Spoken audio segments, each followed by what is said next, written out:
안녕하세요. 저는 얼마 전 사기꾼들의 비참한 최후를 생생하게 지켜보게 된 대한민국에 정직하게 살아가고자 하는 한 여성입니다. 요즘 사기꾼 하나로 온 나라가 시끌시끌하잖아요. 근데 이런 사기꾼은 어딜 가나 있더라고요. 저는 제 인생에서 사기꾼을 실제로 보게 될 줄은 정말 몰랐는데요. 그 사기꾼들이 누구보다 가까이 있었던 사람들인지라 저에게는 충격이 더 컸었답니다. 이 충격적인 사기꾼들의 경악스러운 행악들과 최후에 대해 속 시원히 이야기해드릴게요. 일단 이 사기꾼들의 정체부터 말한다면 바로 우리 신우이 부부예요. 네, 저희 남편의 여동생 부부가 바로 이 가문에서 두 번 다신 나오지 못할 희대의 사기꾼들이라고 할 수 있습니다. 처음부터 이들이 사기꾼인 건 아니었어요. 상황이 그들을 그렇게 만든 건지 아니면 원래부터 그 기질로 살아왔던 건지 모르겠지만 어쨌든 분명한 건 신우이만큼은 남편 집안의 별종이자 돌연변이가 분명했어요. 왜냐하면 우리 남편이나 시부모님은 전혀 그런 사람이 아니었거든요. 우리 남편은 정말 좋은 사람이었습니다. 연애 때부터 그랬어요. 남편과는 소개팅을 통해서 만났는데 첫인상부터가 선하고 훈남인 게 마음이 확 가더라고요. 여자들이야 뭐 훈남한테 마음이 당연히 가잖아요. 남자들이 예쁜 여자한테 눈길이 가듯이 말이죠. 근데 제가 남편한테 반한 진짜 이유는 따로 있었습니다. 바로 마음 씀씀이었어요. 이 사람은 반듯하고 정직한 게 행동에서 하나하나 다 나타났습니다. 아니, 옷차림에서부터 다 나타났어요. 항상 옷은 깔끔하게 입고 머리도 단정함을 유지하면서 늘 좋은 향기가 나는 사람이었죠. 그러니 어떻게 이런 사람을 좋아하지 않을 수가 있겠어요. 무엇보다 늘 정직하게 사는 사람이었죠. 한 번은 이 사람이랑 마트에 갔었는데 마트 직원분이 물건을 잘못 계산해서 10,000원 이상 차이가 난 적이 있었어요. 물론 어떤 사람이든 그런 경우에 다시 가서 계산을 하고 나오긴 하잖아요. 근데 그렇지 않은 사람들도 많단 말이죠. 하지만 제 남편은 그런 경우에 꼭 다시 가서 차액을 다 결제하고 나오곤 했어요. 그리고 잔돈을 몇백 원을 더 받더라도 다시 돌려주기도 하고요. 그만큼 정직하고 또 성실한 사람이었기에 저는 남편을 신뢰할 수 있었습니다. 무엇보다 연애 시절 남편의 친구들도 만나 몇 번 같이 놀았었는데 남편 친구들이 하나같이 다 그 말을 하더라고요. 얜 진짜 학창시절 때부터 재미없는 놈이었어요. 맨날 공부만 하고 겨우 점심시간에나 공차지 나머지 시간엔 공부만 하느라 우리랑은 놀아주지도 않았던 놈이에요. 남자들 한 번쯤은 사고 좀 쳐야 그나마 좀 재미있는 놈이라고 할 수 있는데 얜 진짜 모범생 중에 모범생이었다니까요. 고등학교 땐 전교 회장까지 했잖아요. 맞아. 그래도 난 내 여동생 있으면 무조건 얘한테 시집 보냈을 거야. 진짜 내 친구들 중에 유일하게 내가 믿을 수 있는 친구가 얘거든요. 친구들 사이에서도 이런 호평을 받는 사람이니 더더욱 좋아지더라고요. 진짜 제 남편은 딱 그런 케이스였어요. 어딜 가나 모범생이고 성실하고 사고 한 번 안 치는 범생이 스타일. 그런데다 성격 좋고 공부까지 잘하니 주변에서는 인기 만점의 사람이었죠. 그렇게 남편의 성품은 성인 때까지 쭉 이어져서 회사에서도 인정받는 사람이었어요. 그런 사람이 저에게 청혼을 하니 저는 바로 결혼을 수락할 수밖에 없었답니다. 결혼을 위해 시부모님께 인사를 드리는데 남편의 이 차분하고 모범생 같은 면모가 어디에서 나오나 했더니만 그게 다 시부모님을 닮은 거였어요. 시부모님은 누가 봐도 좋으신 분들이었습니다. 첫날부터 시어머니는 처음 보는 저를 너무 반갑게 맞아주시면서 안아주시던 거 있죠. 아이고, 어서 와요. 잘 왔어요. 내가 우리 예비 며느리 보는 날이 다 오네. 어느 집안 자제분이신지 너무 예쁘다. 우리 아가. 아이고, 미안해요. 내가 너무 앞서갔네. 그래도 우리 집안 사람 될 거니까 내가 우리 아가라고 불러도 되죠? 네, 물론이죠, 어머님. 이렇게 절 반갑게 맞이해 주셔서 감사합니다. 말씀도 편하게 하세요. 그래, 그래. 아유, 차만이 너무 예쁘네. 얼른 들어와 앉아. 음식을 고기 좋아한다는 말을 들어서 갈비찜 해놨는데 입에 잘 맞을까 모르겠네. 저 갈비찜 좋아해요. 잘 먹겠습니다. 시어머님은 처음 저를 보자마자 아가라고 불러주시면서 너무 예뻐해 주셨어요. 시아버지는 과묵하셨지만 눈에서부터 꿀이 떨어진다는 말이 무슨 말인지 이해가 갈 정도로 인자하게 절 바라봐 주셨죠. 근데 제가 시아버지께 감동받은 건 그보다 더 큰 이유였답니다. 저희가 결혼을 준비하면서 식을 며칠 남기지 않은 때 시댁에서 주말에 모여 시부모님과 저희 부부가 같이 밥을 먹게 되었는데 그날 식사를 마치고 거실에 앉아서 다 같이 과일을 먹고 있는데 갑자기 시아버지가 안방에서 뭘 가지고 나오시더라고요.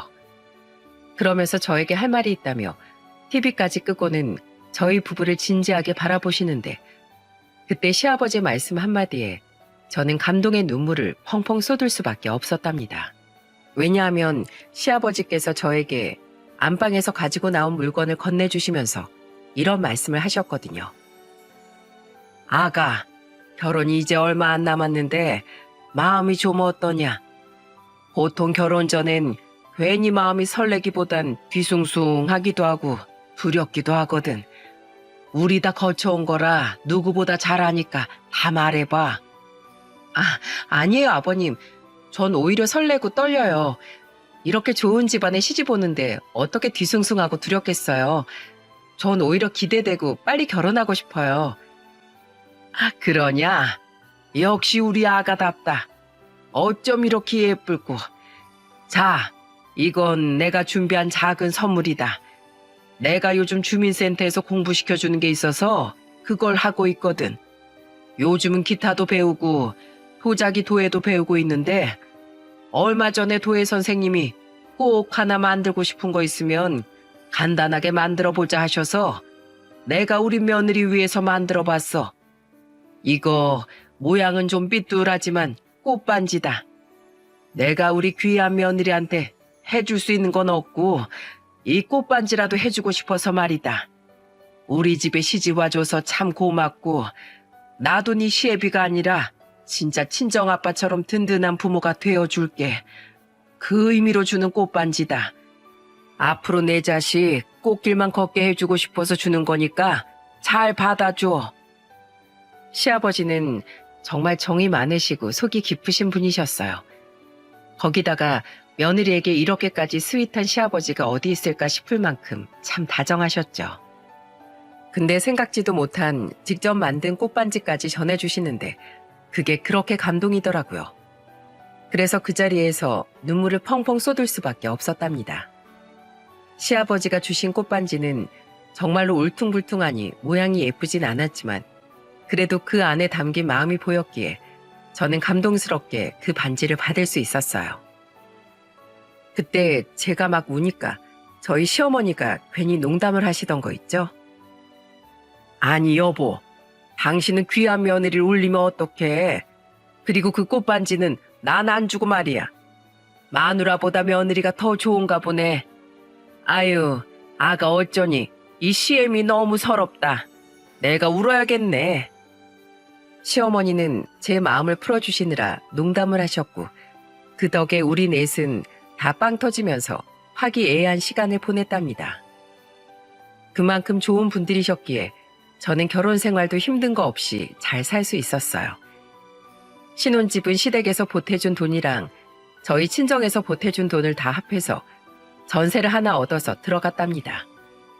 넓은 집은 아니었지만 남편과 제가 결혼 생활을 시작한 첫 집이라 애착이 많이 갔어요. 그리고 결혼 생활하면서 저는 제 명의로 된 학원을 차릴 수가 있었어요. 비록 대형 학원에는 축에도 못 끼는 작은 학원이었지만 그동안 오랫동안 학원 강사로 일을 하다 한 푼 두 푼 모아 차릴 수 있게 된 거라서 얼마나 좋았는지 모릅니다. 시댁 부모님 또한 얼마나 많이 축하해 줬는지 모르고요.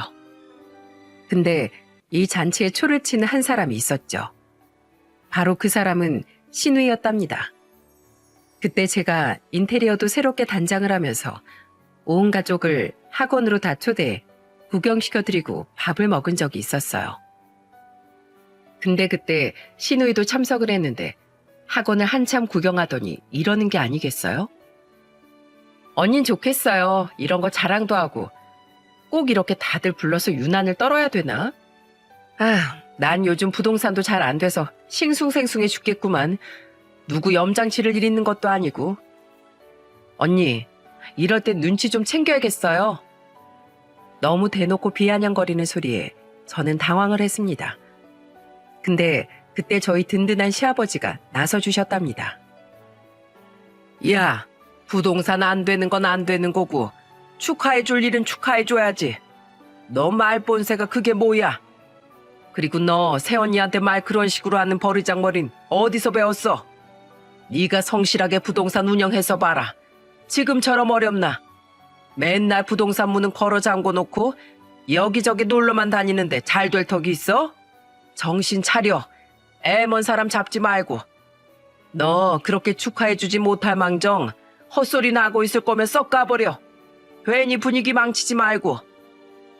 시아버지가 호되게 혼을 내니 신우이는 심해부만 얼른 데리고서 거기에서 삐져서는 말도 없이 휙 가버리더라고요. 그때 얼마나 당황스러웠는지 몰라요. 제가 당황하고 있으니 제 남편도 그렇고 시부모님 두 분 다 괜찮다면서 다독여 주셨죠. 그래서 그냥 넘길 수 있었네요. 안 그랬다면 저는 화도 나고 어이없어서 그날 기분을 다 망쳐버렸을 거예요. 근데 신우이의 만행들은 여기에서 그치지 않았습니다. 신우이는 평소에 진짜 철없는 짓도 많이 하고 개념 없는 짓을 많이 하고 다녔는데요. 그 중에 하나가 시부모님을 괴롭히는 일들이었어요. 아빠, 이 집 집값이 좀 나가죠? 내가 보니까 여기 요즘 시세 좀 올랐던데 이 집 팔아서 우리 좀 빌려줘요. 요즘 우리 부동산이 잘 안 되는 거 잘 알잖아요. 이번에 우리 부동산에 진짜 괜찮은 매물이 하나 나왔는데 그거 우리가 좀 사고 싶어서 말이에요. 이 집 팔면 딱 우리 부족한 금액 채울 수 있을 것 같거든요. 그러니까 요 집 좀 팔아서 우리 좀 빌려줘요. 나중에 더 좋은 집으로 모셔드릴게요. 이 황당한 소리를 아무렇지도 않게 내뱉은 인간을 보면서 저희 시부모님은 경악스러운 표정을 하셨습니다. 그리고 누구보다도 우리 남편이 화가 엄청나게 크게 났죠. 그래서 황당해 아무 소리도 못하고 있는 시부모님을 대신해 남편이 나섰어요. 야, 이 개념 없는 인간아. 네가 아무리 개념이 없어도 그렇지? 어디서 부모 집을 팔아서 너한테 투자라란 뻘소리를 해? 네가 인간이냐? 어? 사람 새끼야? 니네가 알아서 대출을 받아서 사든 니네 집을 팔아 사든 알아서 할 것이지. 어디서 그딴 소리 짓거리고 있어? 어? 너 제정신이야? 미쳤어? 오빠가 뭘 한다고 나서. 엄마 아빠도 가만히 있는데 왜 오빠가 나서서 승질이야? 넌 손해 하나 안 보고 살면서 왜 부모님한테 희생을 강요하냐? 자식이 돼가지고 지금까지 효도 한번 제대로 안 하고 속만 썩였으면 이제 정신 차려야 할 거 아니야? 야, 너 당장 나가, 꺼져.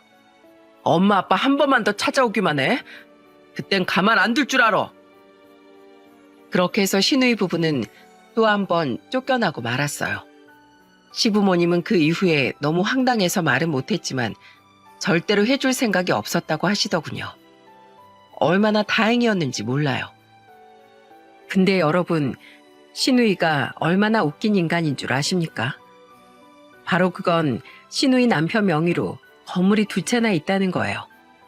그 건물에서 따박따박 사람들에게 전세를 줘서 돈을 많이 벌었으면서도 시부모님한테 돈을 요구한다는 거였습니다. 물론 부동산 시장이 좋을 때도 있고 안 좋을 때도 있었겠지만 신우이는 임차인한테 받은 전세 자금으로 또 다른 곳에 투자하는 걸로 보였습니다. 아마 내 남편이 없었더라면 속 좋은 시부모님들은 신우이한테 전 재산을 빼앗겼을지 모릅니다. 왜냐하면 신우이 특기가 쇼를 하는 거였거든요. 엄마, 나 요즘 너무 힘들어. 은행 대출금 내기 너무 힘들어서 그러는데 좀 도와줘. 엄마, 딱 3개월만 쓸게. 1억만 빌려줘. 엄마, 우리 부동산에 투자 좀 해줘. 내가 그거 2배로 빌려줄게. 등등 이런 식으로 항상 시부모님께 접근한 적이 한두 번이 아니었기 때문입니다. 근데 뭐 그때까지만 해도 무시하면 되겠지 하고 그냥 내버려 두고 지내고 있었습니다. 그렇게 한 5년이 지난 것 같네요. 5년이란 시간 동안 그래도 시누이가 정신을 차렸는지 시부모님한테 더 이상 돈을 요구하지 않고 더 이상 가족들한테 피해를 주지 않더라고요. 그래서 가족인지라 온 가족이 가족 여행도 가고 명절에도 웃음꽃을 피면서 잘 지낸 적도 있었습니다. 하지만 시간이 조금 지나서 그것 또한 쇼인 게 밝혀지면서 온 가족이 시누이한테 뒤통수를 맞는 사건이 발생하게 되었어요. 오빠, 혹시 집 살 생각 없어? 뭐? 갑자기 찾아와선 집 살 생각이 없냐니. 뭐 좋은 집이라도 나왔어? 시누이가 갑작스럽게 찾아와 집 이야기를 하니 좀 당황스럽긴 했지만 마침 그때 저희 전세 계약이 끝날 때라 집을 알아보고 있었기에 남편이 시누이에게 집에 대해 물어본 거였어요. 그게 우리 집 있잖아. 우리 더 좋은 집으로 가려고 지금 계획 중이거든. 오빠도 알지? 여기 아파트값 현재 시세가 7억 정도 하는 거. 근데 오빠니까 내가 할인해서 6억에 넘겨줄게. 오빠도 알지만 이 집으로 이사 온 뒤로부터 우리 건물 사고 인생 핀 거 알지? 아마 오빠 부부도 우리처럼 될 수 있을 거야. 그래? 알았어. 그럼 좀 고민해 볼게. 우리는 신우이의 말에 기회다 싶었어요. 목돈이 좀 들어가긴 했지만 처음으로 우리 명의의 집을 장만할 수 있는 좋은 기회였기에 놓치면 안 되겠다는 생각이 들더라고요. 하지만 문제는 돈이었습니다. 우리에겐 그만큼의 여유가 없었거든요. 그래서 우리는 은행에서 대출을 최대한 받을 수 있는 만큼 받아서 시누이 집을 계약을 하기로 결정을 하게 되었습니다. 이런 결정을 하게 된 건 더 이상 전세로 살면서 떠밀려 가듯 이사를 가고 싶지 않은 이유도 있었어요. 시누이는 우리한테 아파트 시세가 7억인데 특별히 오빠 부부니까 6억에 판다고 했지만 알고 보니 시세가 6억이 맞더라고요. 마지막까지도 우리한테 거짓말 치는 걸 보고 역시나 했지만 시누이 집이 지하철역도 가깝고 교통편이 좋은지라 더 이상 말은 꺼내지 않았습니다. 말해봤자 싸울 게 뻔하고 제 입만 아플 것 같았거든요. 그래도 손해는 아니니 무시하고 넘겼습니다. 근데 집을 샀다는 기쁨을 누리기도 전에 우리는 끔찍한 상황을 맞이해야만 했습니다. 그게 단 2달 만에 일어난 일이었죠. 그 집을 구매해서 잘 지내고 있던 와중에 갑자기 어떤 사람이 우리 집에 찾아온 게 아니겠어요? 알고 보니 그 사람은 바로 시누이 부부 건물에 사는 세입자였습니다. 그 사람은 울면서 저희 집 문을 두드려댔어요. 나와. 여기 주인 당장 나오라고. 내 돈 내놔. 내 돈 내놓으라고 이 도둑놈들아. 그 사람은 거의 울부짖으며 말을 했고 그때가 저녁 8시가 넘었을 때라 애들이랑 밥 먹고 쉬고 있다가 깜짝 놀라 밖에 나갈 수밖에 없었어요.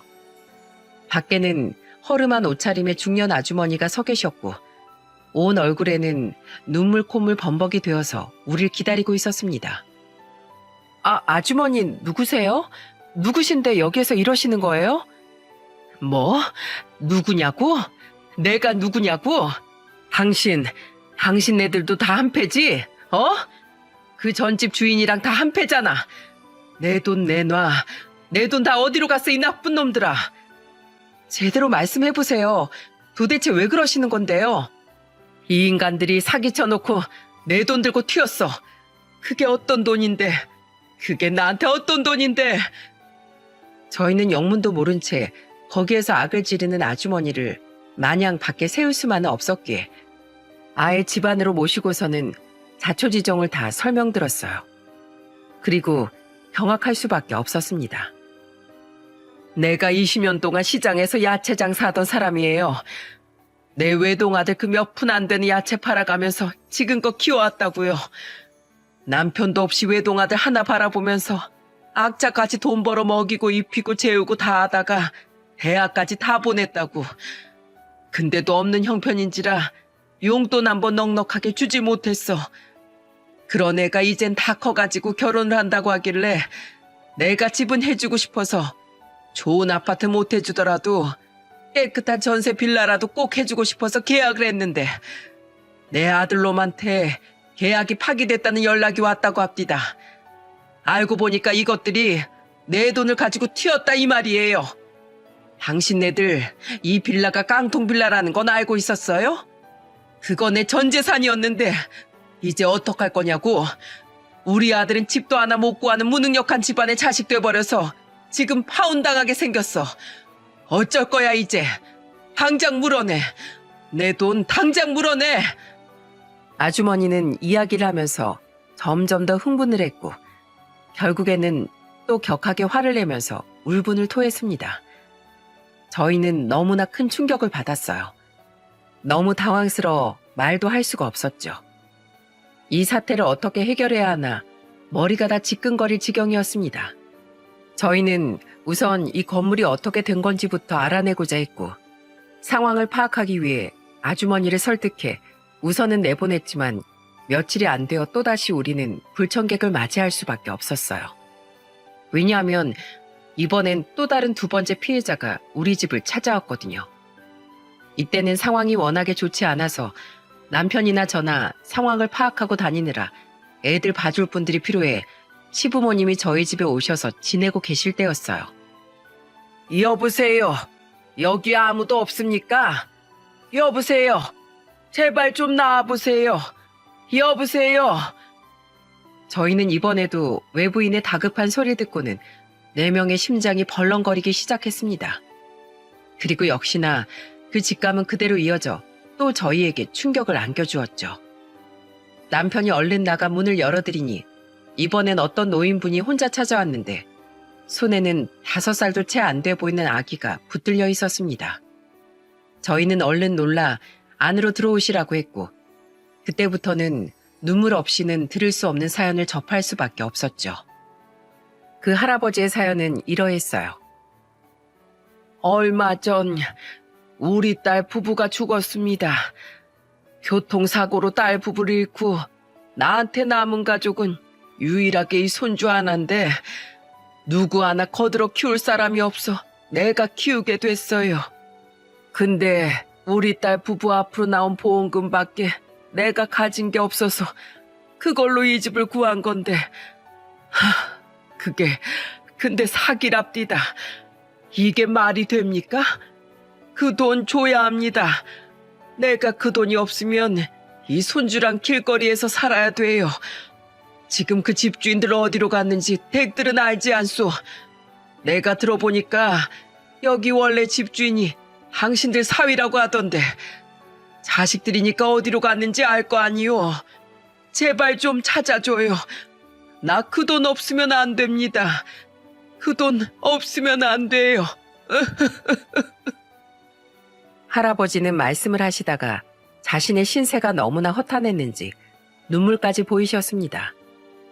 그리고 그 옆에 있던 손주가 자신의 할아버지가 우니까 같이 따라 울면서 할아버지더러 울지 말라고 했는데 그때는 정말 저희까지 다 눈물이 나더라고요. 할아버지 울지 마. 할아버지 울지 마. 엄마가 울면 안 된댔어. 울면 이놈 아저씨가 데리고 간다고 했단 말이야. 할아버지의 딱한 사연에 저희 부부는 안타까움과 동시에 시누이 부부에 대한 분노가 일었고 시아버지와 시어머니는 비슷한 연배셨기에 더 공감이 가는지 두 분 다 한참을 눈물을 흘리셨죠. 저희는 당장이라도 시누이 부부를 잡아서 쳐넣고 싶었지만 그럴 수가 없었습니다. 이미 이렇게 있는 대로 사기를 다 쳐놓고 잠적해버린 시누이 부부를 찾기란 하늘의 별 따기 수준이었거든요. 무엇보다 연락도 받지 않았기에 더더욱 우리 가족들하고는 연락이 닿을 리가 없었죠. 그걸로 끝이 아닙니다. 저희는 여기에서 제발 끝나기를 바랬어요. 하지만 또 있었어요. 또 우리를 좌절시키는 일이 발생하고 말았죠. 왜냐하면 이번에는 정말 난데없는 소란이 벌어지고 말았거든요. 그날도 저희 부부와 시부모님이 함께 집 안에 있는데 그때 갑자기 밖에서 소란이 벌어졌고 그 소란스러운 소리는 우리를 경악하게 만들었습니다. 나 죽을 거야. 나 죽을 거라고. 이번에도 밖에서 소란이 나기 시작하면서 우리 4명은 다 긴장을 했어요. 그리고 바로 밖으로 나가보니 역시나 이번에도 신우에게 사기당한 사람이었죠. 그 사람은 여대생이었는데 한 손에는 끔찍한 걸 들고는 그걸 먹고 죽어버리겠다며 난동을 피우고 있었어요. 그게 뭐였는지 아시나요? 여러분도 다들 아실 겁니다. 농사 지을 때 해충 잡는 그 약 말이에요. 이 여대생이 그걸 어디서 구했는지 당장 먹고는 죽겠다고 난리를 피우고 있는 게 아니겠어요? 물론 요즘도 그것도 다 치사량을 넘어서지 않는 수준에서 판매가 이루어지고 있다 보니 그 여대생이 가지고 있는 것만으론 큰일 날 수준은 아니었지만 그래도 그 상황 자체는 매우 긴급한 상황이었습니다. 그래서 이번에도 우리 남편이 나섰어요. 이봐요 학생, 왜 이래? 진정해. 진정하라고. 아저씨가 뭔데요? 아저씨가 뭔데 이래요? 나 여기에서 사기당했어요. 그 남자 빨리 나오라고 해요. 그 집주인 아저씨랑 그 계약서 내민 부동산 여자 나오라고 하라고요. 나 그 인간들 보러 왔어요. 나 죽으면 다 그 인간들 탓이니까 당장 경찰에 신고해요. 빨리요. 아가씨, 일단 진정하고 들어가서 얘기해요. 이거 무서운 거 빨리 내려놓고 젊고 예쁜 사람이 이런 거 들고 있으면 어떡해. 부모님이 얼마나 슬퍼하시겠어. 이거 아니어도 우리 부모님 가슴에 나 벌써 대못 박았어요. 이제 어떡할 거예요? 책임져요, 책임져. 그 돈이 어떤 돈인데, 그 돈이 어떻게 해서 생긴 돈인데 책임지라고. 그 여대생은 제 설득에 그제서야 서럽게 울며 주저앉았고 동네 사람들이 다 구경하는 걸 피하기 위해 저희는 그 여대생을 그대로 데리고 들어가 따뜻한 차를 내줬습니다. 한참을 진정한 여대생도 자신의 상황을 말하기 시작했어요. 그 돈 꼭 찾아야 돼요. 그 돈 진짜로 줘야 한다고요. 우리 아빠가 시골에서 혼자서 농사 지으면서 얼마나 어렵게 마련한 돈인데요. 우리 엄만 장애도 있어요. 아빠 혼자서 엄마 돌보면서 나랑 내 남동생 둘이 키우느라 얼마나 고생 많이 했는데요. 이젠 내가 서울 가서 공부한다니까 아빠가 위험하고 불편하게 기숙사 생활하지 말고 좋은 빌라에서 지내면서 편하게 공부하라면서 대출까지 받아서 이 집 마련해 준 거였어요. 우리 아빠 지금도 그 대출 이자 갚겠다고 밤낮 없이 일하고 있단 말이에요. 근데 그 돈을 날려먹었다고 내가 어떻게 말을 해요? 그러니까 그 돈 꼭 돌려주세요. 제발 그 돈 돌려주세요. 울면서 사정하는 여대생을 보면서 우리 넷은 또 가슴이 아파 울 수밖에 없었습니다. 여대생의 사연을 들으며 시어머니는 그 학생의 손을 계속해서 잡아주면서 눈물을 닦아주고 있었어요. 그리고 그 옆에서 시아버지는 한참 무언가를 깊게 생각하는 눈치셨죠. 무슨 생각을 그렇게 골똘히 하시나 봤는데 이내 너무 놀라운 이야기를 하셨습니다. 그리고 그 자리에 있는 모든 사람들이 다 놀라고 말았어요. 아가씨, 울지 마요. 그 돈 내가 일부라도 돌려줄게요. 뭐 어쨌든 우리도 딸자식한테 속았지만 우리도 딸자식 잘못 가르친 죄가 있으니 제가 감당할게요. 하지만 전부는 못 드립니다. 다른 분들도 있으니 제가 공평하게 일부라도 드릴게요. 미안해요. 정말 미안해요. 시아버지의 말에 우리 셋과 여대생은 놀라지 않을 수가 없었습니다. 그 여대생은 일부라도 받을 수 있다며 무서운 행동을 더 이상 하지 않았고 우리는 하늘만 바라본 채 이 지옥이 언제 끝날지 답답할 따름이었죠.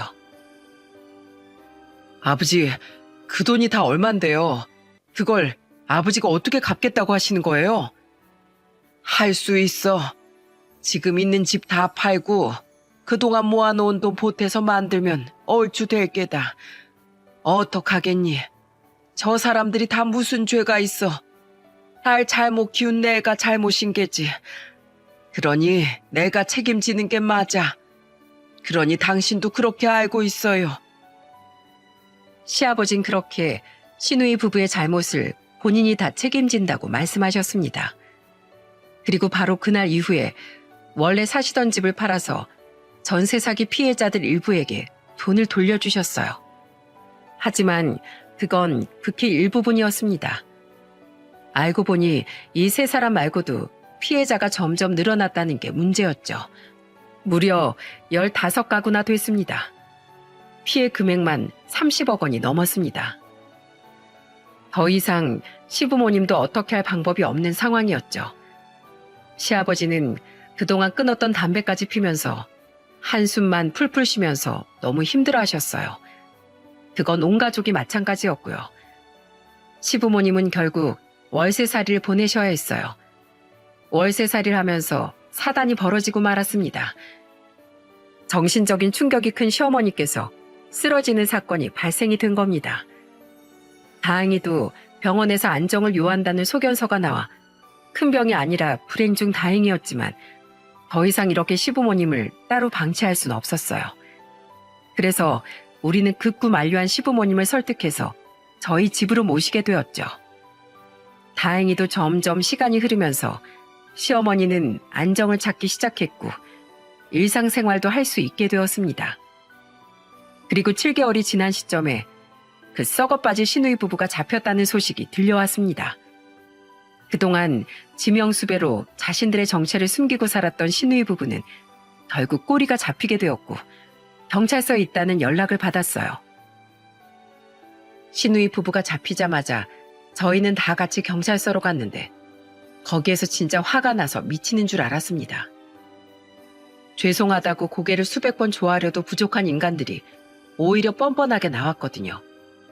시아버지는 시누이 부부를 발견하자마자 바로 달려가서는 본인 딸내미 어깨를 부여잡고 흔들며 말했어요. 너 이놈아, 너 돈 다 어쨌어? 다 어쨌냐고? 몰라요. 이미 다 썼지 뭘 어디가. 당연한 걸 묻고 있어. 뭐야? 네가 인간이야? 어? 네가 인간이냐고. 이걸 내가 딸이라고 키웠어. 우리는 시누이 부부의 적반하장 태도를 보고는 어떻게든 법의 심판을 받을 수 있는 만큼 받게끔 수사기관에 도울 수 있는 것들은 최대한 협조를 하면서 도왔습니다. 그리고 그들은 결국 시누이는 7년, 심해부는 8년의 징역형을 구형받았죠. 시부모님은 차라리 잘 됐다면서 영원히 사회에 못 나오게 격리시키는 게 낫다고 하면서 눈물을 흘리셨습니다. 정말로 시누이가 감방에 들어가니 시부모님이 훨씬 좋아지셨어요. 시부모님 모시고 여행도 다니고 공기 좋은 곳에서 펜션을 잡아 기분도 풀어드리고 트로트를 좋아하는 시아버지께 트로트 가수 콘서트도 예매해드리며 두 분 콘서트도 보내기도 했고요. 그렇게 우리는 아픔을 이겨내려고 조금씩 노력을 했습니다. 하지만 시간이 흐르고 7년 뒤 더 이상 보고 싶지 않은 불청객이 찾아오게 되는 게 아니겠어요? 네, 바로 시누이가 출소를 하게 된 거였죠. 평생 보고 싶지 않았는데 시누이는 출소하자마자 우리 부부를 찾아오더군요.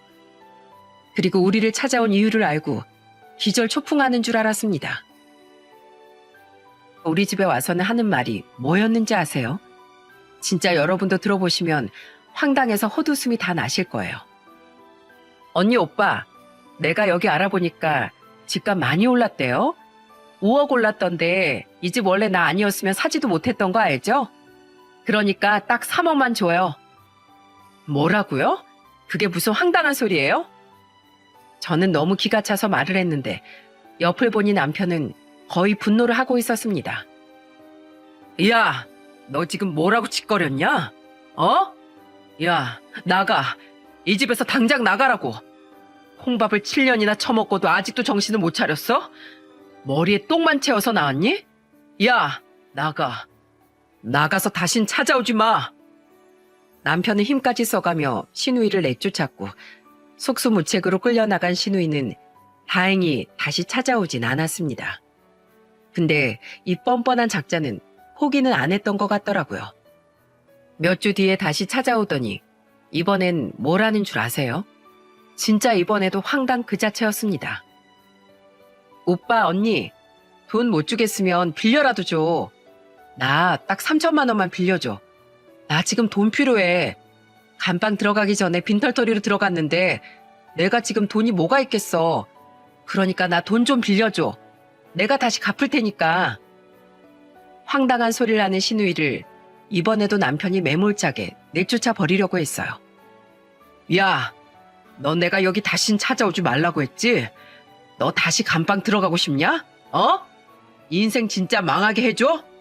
왜 자꾸 찾아와서 쓸데없는 소리 하는 건데? 아, 진짜. 오빠, 나 지금 만나는 사람 있어. 나 지금 있는 남편이랑 헤어질 거야. 그 인간도 미래가 없고 나도 미래가 없는데 둘이 살아서 뭘 하겠어? 지금 만나는 남자 능력 있는 사람이야. 나 이 사람 놓치고 싶지 않아. 그러려면 내가 좀 번듯하게 사는 모습 보여줘야 하잖아. 그러니까 돈 좀 빌려줘. 동생 인생 좀 구제해줘라. 웃기는 소리 하지 마. 네가 번듯한 모습만 보인다고 그 남자가 널 데리고 살아줄 것 같아? 겉만 번지르르 하면 뭐해? 속이 썩었는데. 아, 진짜. 오빠, 지금 밖에 그 사람도 같이 와 있어. 진짜로 내가 어떤 사람인지 보여줄게. 나 이 사람 놓치고 싶지 않다고. 제발 오빠, 어? 나 저 사람 정말로 사랑해. 급기야 신우이는 눈물까지 흘리며 말했지만 제가 보기엔 그저 악어의 눈물에 지나지 않았습니다. 그리고 남편 역시 똑같이 느낀 것 같더군요. 바로 눈물을 흘리는 신우이 앞에서 아랑곳하지 않고 이렇게 말을 했어요. 그건 네 사정이지. 야, 너 그 정신으로 남자 만날 거면 당장 가서 부모님한테 무릎 꿇고 사죄나 해. 너 때문에 부모님 집까지 다 팔아버리고 3억 넘게 네가 사기친 돈 메꾸느라 죽을 똥을 싸셨다고. 알아? 너 그 돈부터 갚을 생각해. 본지랄해서 남자 새로 만나 인생 구제할 생각하지 말고. 나 엄마 아빠한텐 절대로 못 가. 못 가겠어. 나 맞아 죽을 것 같아. 나 못 가겠어. 진짜 엄마 얼굴 미안해서 못 보겠단 말이야. 그러면 네가 아직 더 정신을 덜 차린 거야. 가. 나가. 나도 더 너 볼 일 없으니까 꺼지라고. 남편이 또다시 신우이를 내쫓으려고 하자 신우이는 무릎까지 꿇으며 사정을 했지만 남편은 들어주지 않았습니다. 그리고 그 이후에도 보니까 남자는 계속해서 만나고 있는 듯 했어요. 신우이가 좀 예쁘장하긴 했었는데 그 남자도 신우이를 정말 좋아했는지 신우이 SNS에 올라와 있는 사진을 보니까 둘이 깨가 쏟아지더라고요. 신우이는 아주 화사하게 꾸미고 얼굴도 많이 좋아 보였고 어떤 사진에는 좋은 고급차 운전대를 잡고서 웃으면서 둘이서 찍은 사진도 나와 있었죠. 그것뿐만이 아니에요. 심지어는 둘이 휴양지에 여행 가서 찍은 사진들도 있었죠. 진짜 웃긴 게 남편한테 그 사진들을 보여주니까 남편 반응이 너무 웃겼어요. 아휴, 이게 뭐야? 아유, 보여주지 마. 더럽다, 더러워. 아유, 제발 귀신이 좀 잡아갔으면 좋겠네. 남편은 이렇게 기겁을 하면서 보여주지 말라고 손사래를 쳤었답니다. 그게 1년의 과정이었어요. 참 대단하다 싶었죠. 근데 1년이 지난 시점에 또 충격 인물이 방문을 했어요. 여러분, 누구겠어요? 네, 맞습니다. 심해부였어요.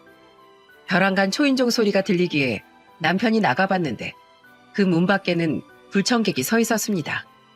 그러면서 뻔뻔하게 인사를 하더라고요. 형님, 저 왔습니다. 그동안 잘 지내셨어요? 아, 진짜. 야, 너 여기가 어디라고 찾아와? 아주 이것들이 차례대로 꼴값들을 떠내. 형님, 서연이가 연락이 안 됩니다. 서연이가 제 전화를 안 받아요. 저 서연이 보고 싶어서 8년을 애간장을 태웠어요. 저 진짜 감방에서 나오자마자 서연이 찾았는데 얘가 연락이 안 돼요. 제발 어디 있는지 좀 가르쳐 주세요. 예? 형님, 제발요. 야, 여기 네 마누라 없으니까 당장 가. 그리고 나도 걔 어디 있는지 모르고 어디 있는지 알고 싶지도 않은 사람이야. 번지수 한참 잘못 찾아온 것 같으니까 가라. 가서 다신 찾아오지 마. 형님, 정말 제가 얼마나 불쌍할까, 얼마나 보고 싶을까 좀 헤아려 주십시오. 제가 얼마나 혼자 많이 씁쓸하겠어요, 형님. 저 진짜 이제 서연이 데리고 새 인생 살겠습니다. 그러니까 제발 알려주세요. 와, 진짜 차례대로 사람 미치게 하네. 내가 서연이 걔한테도 똑같이 말했지만 자네가 찾아올 곳은 내가 아니라 당신들. 뒤처리해준 당신 장인 장모야. 그 두 분한테 먼저 가서 사과를 해야 될 거 아니야? 아니, 그게 아니라 장인 장모님 얼굴 도저히 못 볼 것 같아서 못 갔어요. 그래서 이렇게 형님 찾아온 거예요. 그래, 우리 어머니 아버지는 못 보고 난 만만하다 이거지? 너네들은 도저히 안 되겠다. 너네들은 진짜 기본도 안 되는 인간들이네. 그래, 야, 네가 그렇게 정 원한다면 내가 너한테 마지막 선물 줄게. 남편은 심해부에게 이렇게 말을 하면서 저에게 심해부에게 무언가를 보여주라고 했고, 그건 다름 아닌 신우이의 SNS 사진이었습니다. 저는 남편 말대로 바로 찾아서 심해부에게 보여주었고, 심해부는 그걸 보자마자 충격을 받았어요. 자, 이거 보면 자네 상당히 충격받을 텐데, 내가 이거 보여주는 이유는 니네 둘이는 만나봤자 또 사기칠 궁리밖에 안 할 게 뻔해서야. 그러니까 제발 이젠 인간답게 살아. 제발 우리 대한민국 사회에서 쓰레기 같은 짓거리 그만하고 살라고. 그래서 내가 알려주는 거야. 제발 떨어져서 각자 인생 살라고 보여주는 거니까 두 눈으로 똑똑히 확인해. 그리고 이게 내 마지막 선물이니까 이거 보고서 둘이 죽이든 살리든 너네 둘이 알아서 살아. 알았어? 다신 찾아오지 말고. 심해부는 남편이 무슨 말을 하는 건가 생각하며 바로 그 사진을 들여다봤고 이내 충격을 크게 받은 표정을 지었습니다. 이게 뭐예요, 형님? 서연이가 맞아요? 이거 지금 서연이에요? 이 옆에 있는 남자 누군데요? 지금 얘 이러고 다니고 있어. 너 지금 열받지? 무너지지? 가슴 아프지? 답답하지? 아주 미쳐버릴 것 같지? 그러니까 갈라서 헤어지라고. 더 우스운 꼴 당하고 싶지 않으면. 남편의 말을 들으면서 심해부는 거의 발광을 하기 시작했습니다. 그러면서 믿을 수 없다는 듯 머리를 쥐어뜯으며 인사도 안 하고 바로 가버리더군요. 역시나 정말 둘 다 하는 짓거리가 똑같은 인간들이었어요. 남편은 이 둘이 만나면 또 무슨 짓거리를 할지 몰라서 일부러 이 사진을 보여주면서 서로 반성하고 다시는 만나지 말라는 의미에서 그 마지막 선물을 준 거였어요. 그렇게 심해부가 나간 뒤로 또 우리에게는 평화가 찾아온 듯 했습니다. 그리고 한 달 뒤에 진짜 기가 막힌 소식을 들을 수 있었죠. 심해부는 그날 그렇게 그 길로 나가서는 매일같이 신우의 SNS 사진들을 보면서 신우이가 있는 위치를 찾았던 것 같아요. 그리고 대단하게도 SNS에 실시간으로 올라와 있는 사진들을 통해 신우이가 만나는 남자와 같이 있는 걸 실제로 목격했고 그 자리에서 달려가 그 남자를 개패듯 패버렸더라고요. 알고 보니 그 남자는 컨테이너 만드는 사업을 하는 대표였는데 심해부로 인해 그 사람이 심한 중상까지 입게 되어서 심해부는 감방에서 나온 지 얼마 안 돼 또 바로 경찰에게 붙잡혀 폭력범이 되어 콩밥을 먹게 돼버렸습니다. 그리고 그 신우이 역시 똑같이 메타작을 심해부에게 당해서 병원에 입원을 할 정도로 충격을 받았죠. 그렇게 둘을 완전히 묵사발을 만들어놨으니 심해부는 두 번째 콩밥 신세를 면할 수가 없었던 거죠. 근데 여기에서 심해부만 어디 당했겠습니까? 그 뒤로 신우이는 어떻게 되었는지 아세요? 신우이는 그 컨테이너 사업 대표에게 남편이 있다는 걸 속이고 만난 거였는데 만나는 동안에 온갖 선물 공세를 다 받았나 보더군요. 그 남자가 워낙에 돈이 많아서 차도 사주고 명품도 사주고 심지어는 다이아몬드 목걸이까지 사줬더군요. 그것까지 싹 다 뺏어간 데다 구속까지 해서 신우이는 또다시 막다른 길로 접어들게 되었습니다. 이 남자가 이렇게까지 화를 낸 이유가 있었어요.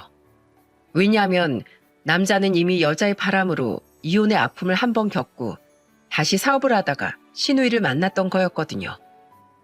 1년 동안 만나면서 결혼까지 약속했던 사람이 사기꾼이었으니 그러니 배신의 아픔이 2배나 더 컸던 거겠죠. 만나면서 신우이는 엄청 그 남자에게 잘한 듯 했어요. 무엇보다 착한 척, 연약한 척, 불쌍한 척, 또 현명한 척, 그리고 여자인 척까지 진짜 많은 짓을 했던 것 같아요. 그래서 거기에 다 마음도 돈도 져버린 남자는 화가 날 수밖에 없었던 거였죠. 그 길로 바로 탈탈 털려버린 신우이는 그대로 나락이 인생이 되고 말았습니다. 지금까지도 그 남자하고는 민사로 소송 중에 있어요. 그게 불과 2달 전의 이야기입니다. 원래 같이 지내던 심해부하고도 이혼 소송까지 되고 그 남자하고는 결혼 이야기까지 오갔던 거라 정신적 피해 보상에 거액의 위자료까지 물어줄 판이 되었어요. 그렇게까지 되니까 이번엔 또 우리한테 돈 얘기를 하러 왔더라고요. 나 진짜 또 감옥 들어가게 생겼어, 오빠. 나 정말 교도소 들어가기 싫어. 교도소 정말 무서운 데야. 나 더 이상 콩밥 먹기 싫다고. 오빠, 제발 나 한 번만 좀 도와줘. 합의 좀 해줘. 제발. 울며 불며 이야기하는 신우이 앞에서 남편은 딱 잘라 말했습니다. 내가 왜? 내가 일부러 너의 무너진 모습 보려고 이 짓 한 건데 내가 미쳤다고 널 도와줘? 내가 왜 네 남편한테 선물을 줬는데? 고통스럽지? 아프지? 네가 상처 준 사람들도 똑같이 네가 느낀 좌절감 그대로 느꼈어. 그러니까 네가 얼마나 정말 못된 년인지 좀 깨달아라. 네가 얼마나 못된 인간인지 느끼면서 평생 반성하고 살아. 알았어? 피해자들이 느낀 고통 너도 그대로 느끼면서 평생 그렇게 살라고. 너 한 번만 더 찾아오기만 해. 이 순간부터 넌 내 동생 아니야.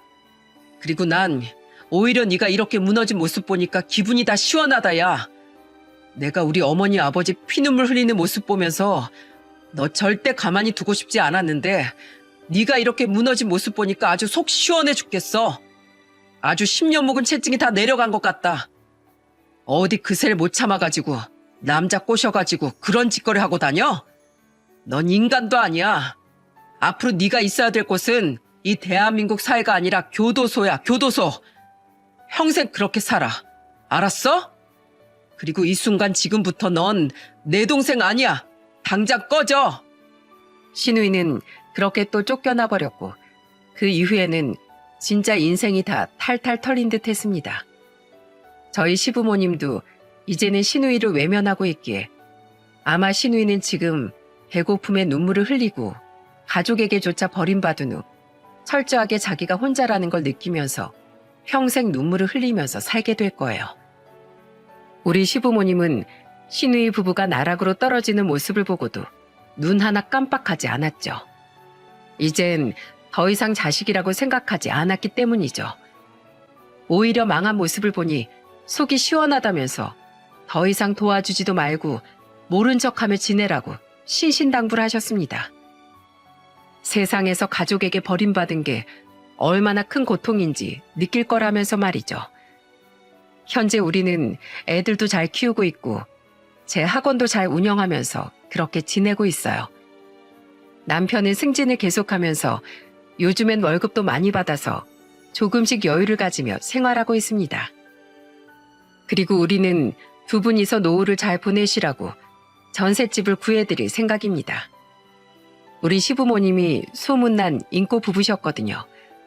커가는 우리 애들 때문에 은근히 눈치를 보시는 것 같아 2분이서 사시기 좋은 집을 구해드려서 더 이상 우리 시부모님께서 자식 때문에 아프지 않고 잘 사셨으면 좋겠습니다. 완전 나락 인생으로 떨어진 신우이 부부와는 전혀 다른 인생이라고 할 수 있죠. 여러분, 제가 오늘 이 사연을 쓰게 된 이유는 사람은 항상 정직하게 남에게 피해 주지 말고 살아야 한다는 거예요. 그럼 그게 언젠가는 자신에게 다시 돌아오게 되는 법이거든요. 우리 부부는 이 이치를 알고 있기에 그리고 바로 옆에서 두 눈으로 생생하게 목격을 했기에 더 이 교훈을 뼈에 새기며 정직하게 살기 위해 노력하고 있어요. 그리고 우리 아이들도 그렇게 가르치며 살고 있고요. 여러분들은 부디 정직하게 그리고 남에게 피해 주지 말고 항상 옳은 방향으로 사시기를 제가 응원하겠습니다. 그리고 우리 모두 다 항상 해피하게 살았으면 좋겠어요. 모두들 행복하세요. 제 사연 들어주셔서 감사합니다.